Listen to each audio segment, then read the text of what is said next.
हैदराबाद में शौहर के हाथों बीवी के कत्ल का एक और वाकया पेश आया है। 2 हफ्तों के दौरान ये तीसरा वाकया पेश आया है।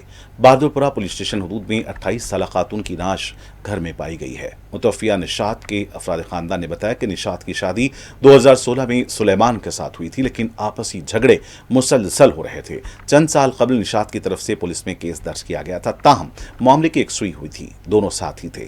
इस दौरान निशात की वालिदा और बहन ने इतवार को राब्ता करने की कोशिश की, लेकिन कोई जवाब नहीं मिल पाया। जब निशात की बहन इसके घर गई तो निशात की लाश पड़ी हुई थी। पुलिस को इत्तला दी गई। बताया जा रहा है कि निशात के गले पर जख्म का निशान बनाया गया है और पुलिस निशात के शौहर सुलेमान की तलाश कर रही है।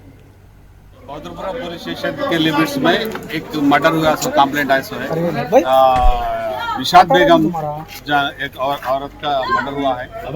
इनके मदर साबिरा बेगम ये कंप्लेंट दे रही कि ये इनके निशात बेगम के शौहर सुलेमान ये कत्ल करे जैसा है, क्योंकि मियाँ बीवी के पहले से 2016 से शादी हुई। जब से दोनों को अनबन है, ये दोनों जो बीवी को हरास कर रहे थे, उस बारे में पुलिस स्टेशन में भी उन्हें कंप्लेंट करे, केस चला, फिर कॉम्प्रोमाइज होके लाके इस बीच में बच्चा भी और एक शादी कर लिया बोलते, उस पर कंप्लेंट हुआ।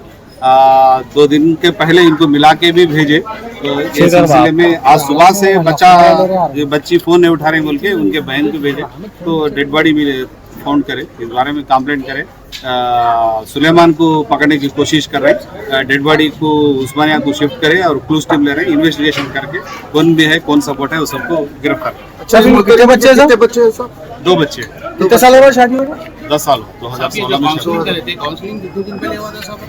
नहीं, 2018 में नहीं, झांसी बाजार में 498 केस हुआ, फिर कॉम्प्रोमाइज हो गया।